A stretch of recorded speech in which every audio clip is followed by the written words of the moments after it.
नमस्कार दोस्तों, आप सभी का स्वागत है आपके अपने यूट्यूब चैनल अक्सर कहीं ना कहीं मैं संतोष सर स्वागत करता हूं। तो आज हम लोग पढ़ेंगे मकान किराया भत्ता की टैक्सेबल अमाउंट राशि गणना करने के लिए मकान किराया भत्ता की कर योग्य राशि house rent allowances taxable amount की गणना कैसे करेंगे। सभी परीक्षाओं के लिए इनकम टैक्स से रिलेटेड है।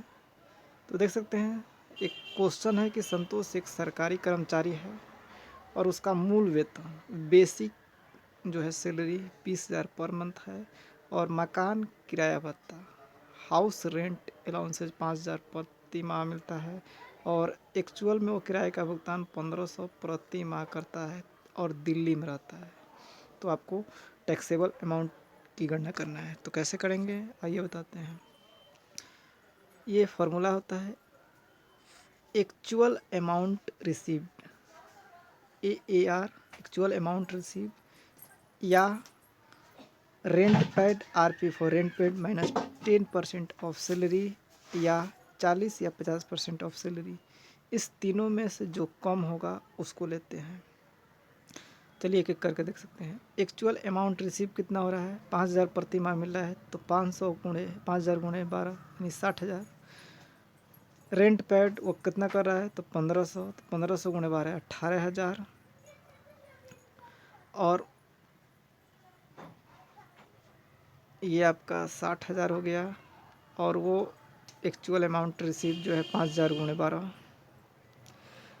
और रेंट पेड कितना कर रहा है 1,500 गुणे 12 यानी 18,000 माइनस 10% ऑफ सैलरी। सैलरी कितना है 20,000 पर मंथ है तो एक साल का 12 2,40,000 उसका 10% यानी 24,000 और नेक्स्ट है 40 या 50% ऑफ सैलरी।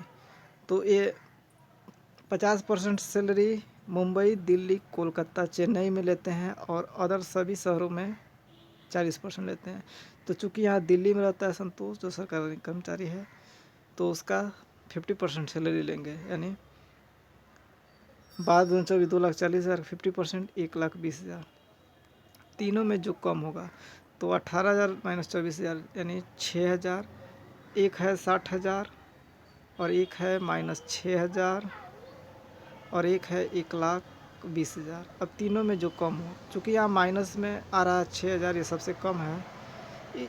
ऐसी परिस्थिति में अगर ये प्लस में रहता तो जो सबसे कम राशि है 6,000 ये एग्जम्प्ट होती टैक्स फ्री होती और शेष टैक्सेबल होती।